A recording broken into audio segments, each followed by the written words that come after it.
देख रहे हैं आज तक आपके साथ मैं हूं अंजना ओम कश्यप पटना विधानसभा से। आज हमारी ये विशेष पेशकश आप देख रहे हैं क्योंकि बड़ा दिन है। नीतीश कुमार एक बार फिर से मुख्यमंत्री बने हैं। 17 साल में 8वीं बार मुख्यमंत्री बने हैं। साथी बदल लिया है लेकिन मुख्यमंत्री की कुर्सी पर वही विराजमान रहेंगे।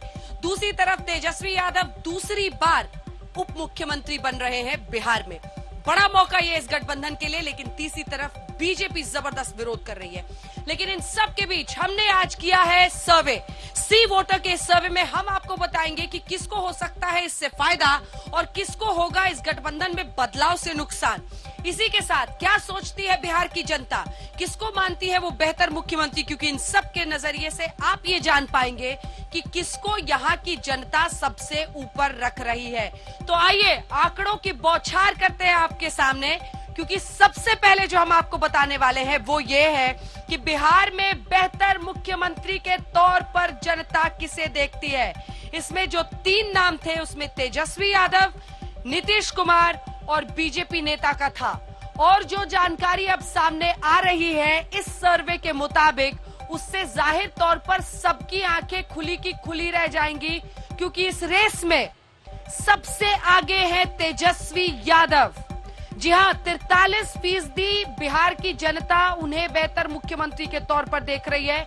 नीतीश कुमार को 24% लोग, वहीं बीजेपी नेता कोई बने 19% लोग कह रहे हैं। बिहार में बेहतर मुख्यमंत्री कौन में हमने पुरुषों और महिलाओं से अलग सवाल पूछा है, तो वो आंकड़ा भी आपको बता देते हैं। क्योंकि पुरुषों की पसंद जब हम आपको बताएं तो तेजस्वी यादव के नाम पर 41.8% लोग वोट करते हैं। लेकिन जब नीतीश कुमार के लिए पुरुषों की पसंद पूछी जाती है तो वो पहले से भी कम हो जाता है। ओवरऑल से 23.8% जो पुरुष हैं वो मानते हैं कि नीतीश कुमार बेहतर मुख्यमंत्री होंगे। बीजेपी नेता 19.6। और अब हम आपको बता रहे हैं महिलाओं की पसंद। तेजस्वी यादव 44%। तेजस्वी यादव यहां पर भी बाजी मारते हैं। नीतीश कुमार को 23.3% और बीजेपी नेता कोई 17.5%। ये सी वोटर का वो आंकड़ा है जिसमें 44% वोट जाता हुआ तेजस्वी यादव को दिख रहा है। महिलाओं की पसंद की जब बात होती है तो अब हम आपके सामने जो अगला आंकड़ा रख रहे हैं उसमें तेजस्वी यादव के लिए ही वोट आगे है। दलितों से जब आप ये सवाल पूछ रहे हैं बिहार में, तो दलित मतदाता किसको मानता है बेहतर मुख्यमंत्री, उसमें भी नीतीश कुमार से बाजी मार रहे हैं तेजस्वी यादव।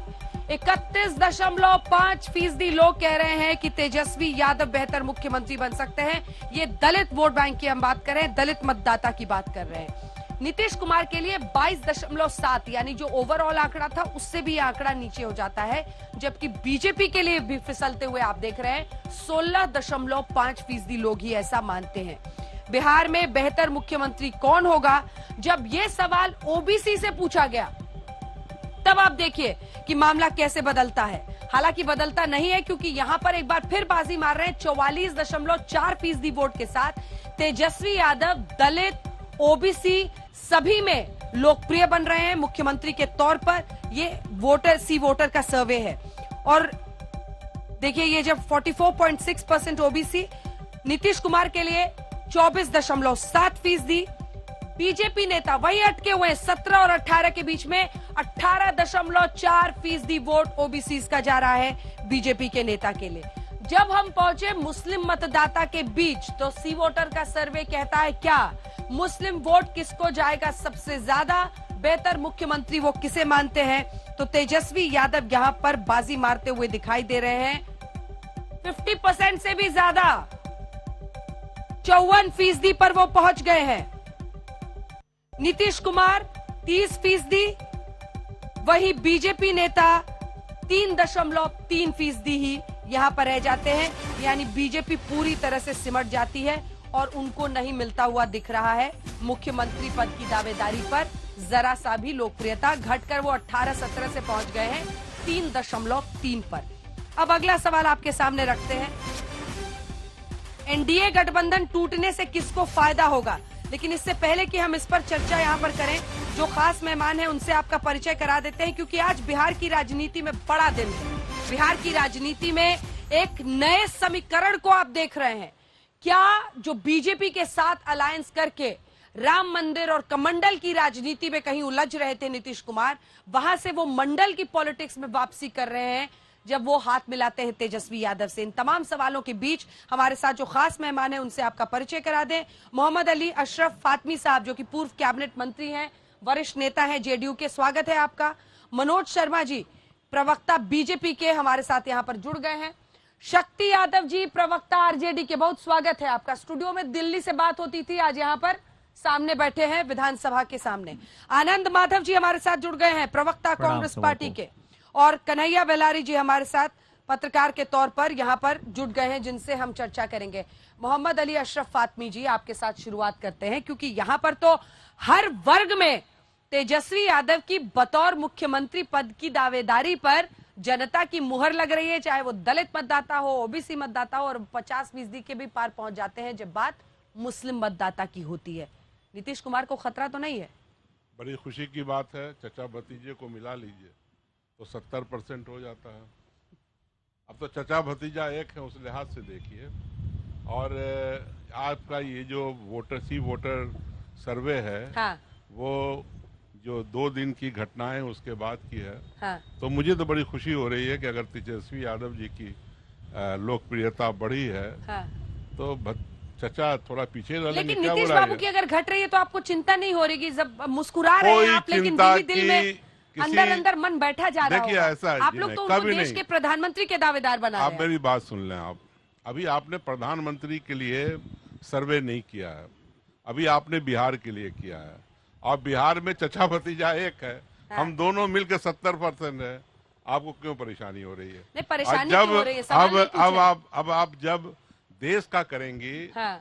मैं भी ट्रैवल करता हूँ मुल्क के अंदर, मैं पार्टी के अपना महासचिव हूँ, तो मेरी भी दूसरी जगहों पे बात होती है, मल्टी पार्टी गुफ्तगू होती है।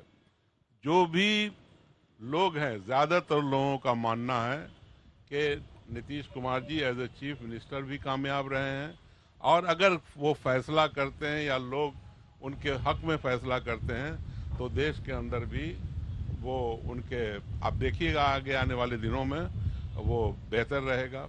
और अगर चचा भतीजा दोनों मिला के 70% हैं तो इससे ज्यादा हम लोगों को तो कोई खुशी की बात होगी नहीं। चलिए ठीक है, आगे के सवालों पर बाद में आऊंगी। ये जो गठबंधन हुआ है, हाँ। ये जो गठबंधन हुआ है बहुत नेचुरल है, और ये समाजवादियों था। नहीं, देखो एक बात, तो ये नेचुरल काम क्यों करते रहते हैं नीतीश बाबू?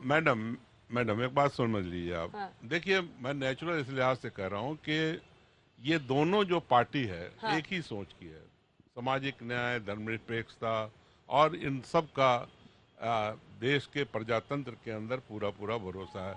तो देखिए, ये जो घटना है बिहार की, इसको मामूली मत लीजिए। वो संयोग कर रहे थे कि प्रयोग कर रहे थे? बिहार से जो घटना होती है, हाँ। वो एक क्रांति का रूप पकड़ती है। तो ये कोई मामूली घटना नहीं है जो बिहार में घटी है 2024 से पहले। ये एक नया राह दिखाएगी, और ये आज से नहीं दिखा रही है।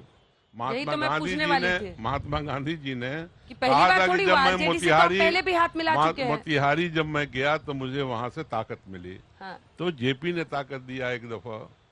उससे पहले भी देखिए आप 1977 को याद कीजिए, जो यहाँ पर पूरे देश के अंदर बदलाव आया, हाँ। 89 को देख लीजिए।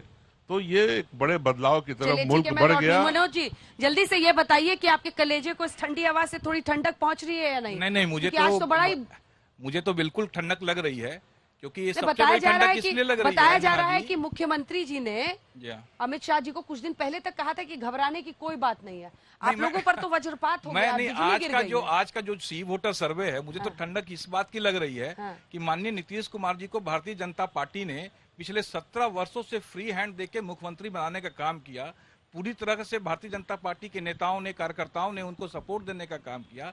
तो भी आज 17 वर्षों के बाद उनकी लोकप्रियता अगर 20% में सिमटी हुई है, तो ये बड़े ही दुख की बात है, और बिहार के लिए भी ये दुर्भाग्य की बात है। अब रहा बात तेजस्वी यादव जी की, अभी हम तो एक शून्य से चल रहे हैं ना, हम तो कोई लीडरशिप की बात नहीं कर रहे हैं, हम तो केवल बीजेपी के लिए बात कर रहे हैं। बीजेपी क्यों ने नहीं कभी करती? बिहार को ना बीजेपी लीड का किया, चेहरा कौन है? बिहार को लीड सीधे कोई तौर पे नेता ही लीड नहीं किया। बनाते यहाँ पर। हमने तो नीतीश कुमार को बिहार के हित के लिए, लालू जी के जंगल राज से मुकाबला के लिए उनको आगे किया था। हम लोगों ने एक विकल्प दिया था बिहार को, लेकिन उस विकल्प ने जब आप उनकी पार्टी तोड़ रहे थे। वही तो बात है ना, जो पार्टी उनकी पार्टी को खड़ी छोटा कर रहे थे, जो आप उनकी लोग सोशल मीडिया पर अटैक कर रहे थे। बिल्कुल, जो उनकी छोटी पार्टी को बड़ा की, जो उनकी छोटी पार्टी को कहां से कहां अटल जी के जमाने से खींच के लाया गया। और 2017 में जब उस दुविधा में पड़े हुए थे, लालू जी के साथ में उनका समन्वय नहीं बन पा रहा था और वो हटे, और तब भारतीय जनता पार्टी ने बेहतर हित के लिए, बिहार के हित के लिए, क्योंकि हमारी केंद्र में सरकार हो गया, चिड़िया चुग गई खेत। हाँ, अब ये बात पुरानी हो गई। अब आप बताइए कि आप 16% पर जो अटके हुए हैं, आप कैसे आगे बढ़िएगा? मैं तो सबसे पहले तेजस्वी यादव जी की लोकप्रियता होगा? बात करना चाहता हूँ कि तेजस्वी यादव की लोकप्रियता आज सी वोटर बता रहे हैं कि 40%, 42%,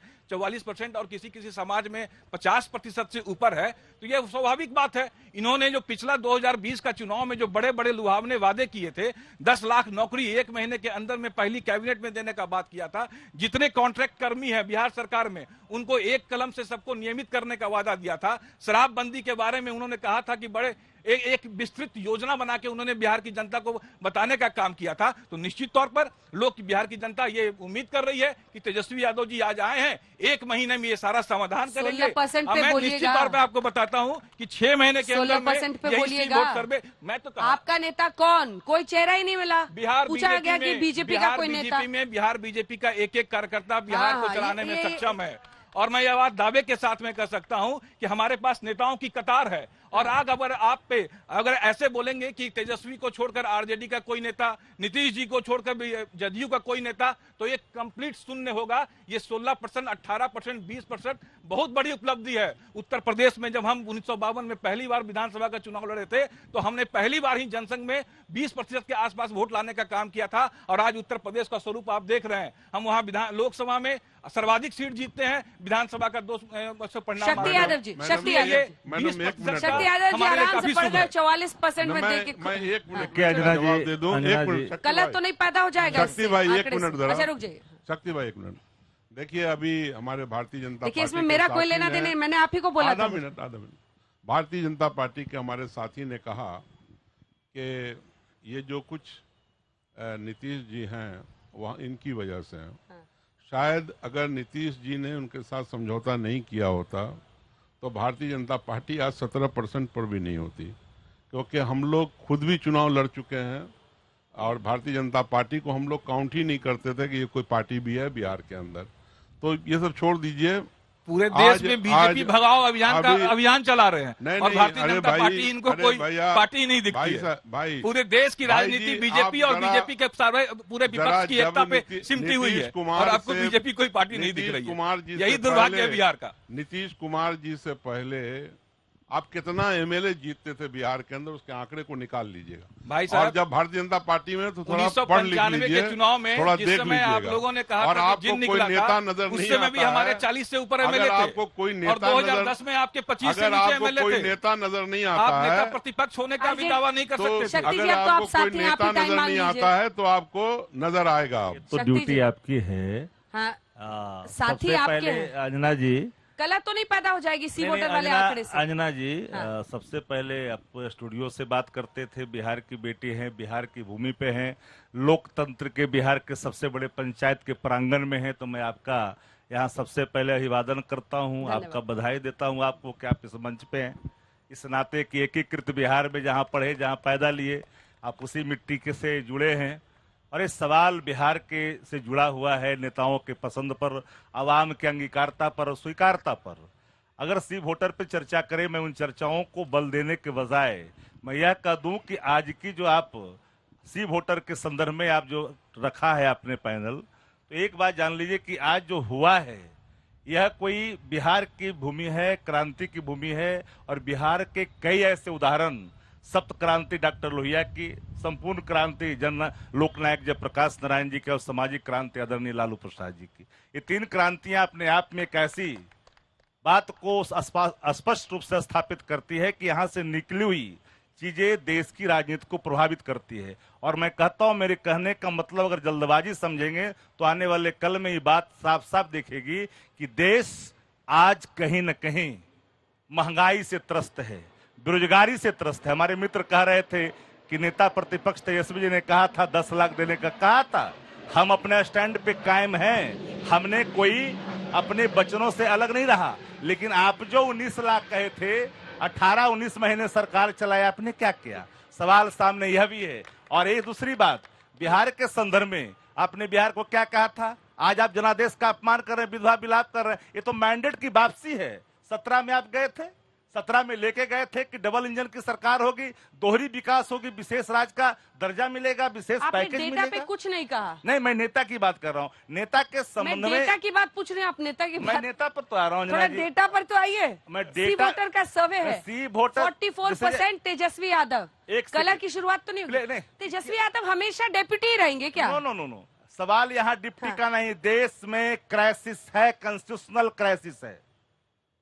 इस बात को हम नहीं, देश के वो सभी संवैधानिक पदों पर रहने वाले लोग मान रहे हैं। क्या क्या स्थिति है सीबीसी की नियुक्तियों में, सीजीआई की नियुक्तियों में? आज हमारे लिए डिप्टी सीएम का सवाल नहीं है, सवाल है देश में अस्मिता का, सवाल है डेमोक्रेसी का, सवाल है देश की एकता और अखंडता का, सवाल है देश की अर्थव्यवस्था का, महंगाई और बेरोजगारी का, लाचारी और बेबसी का, नफरत का, जहां जहां जिस तरह से भाषाई आतंक पर जा रहे हैं, जहां धार्मिक उन्माद पैदा किए जा रहे हैं, सवाल यहाँ है। आपने कहा ब्रेक के बाद जब लौटेंगे तो यहाँ आप ही से शुरू करेंगे। आपसे शुरू एक सेकंड में मैं खत्म करता हूँ। आपने कहा सवाल है कि युवा हैं, ओजस्वी हैं, तेजस्वी भी हैं, उनके अंदर काम करने की क्षमता है, तो लोगों की स्वीकारता स्वाभाविक प्रक्रिया है। और जब उनके हाथों में चीजें आई है तो आपको मैं दावे के साथ आज तक के चैनल के माध्यम से कहना चाहता हूं, आपको यह कहते हुए कि हम इन चीजों को अमली जामा पहनाएंगे।